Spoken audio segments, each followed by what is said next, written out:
जी चालली कोणत्या गाव मध्ये तुमचं गाव कोण तुमचं? चेरव चेरव तेरो गावला. आता आम्ही आता इथं चालू आम्ही तिथलं काय रहस्यमय काय आहे ते बघण्यासाठी.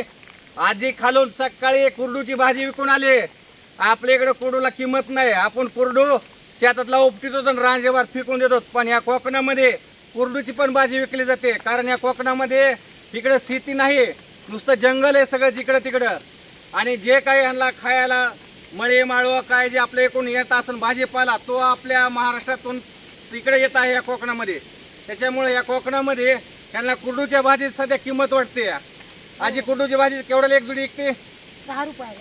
10 रुपयाला एक जुडी कुरडूच्या भाजी विकते. आपल्या इथं मेथीच्या जुड्या 10 रुपयाच्या 3-4 मेथीच्या जुड्या येतात आपल्या इथं. पण इथं कुरडूची भाजीची एक जुडी तिकडं घाटावनं भाजी येते तर म्हणा 20 रुपयाला एक गुंठी देते. 20 रुपयाला एक जुडी. आमच्या इथं 10 रुपयाच्या 4 जुड्या विकतात मेथीच्या. इथं 10 रुपयाला 20 हा, रुपयाला एक. एक. आता इथून मागा 25 रुपये होते. 25 रुपये. एक जुडी. हा.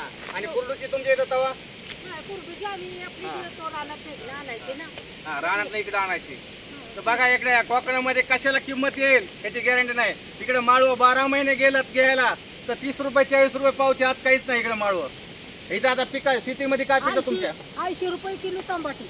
80 रुपये किलो टमाटे आजी. अहो आम्ही आजी शेतातले टमाटे अशी उपटून रानाच्या बाहेर फेकून देतो. परवडलं नाही म्हणून आम्ही 10 रुपये किलो.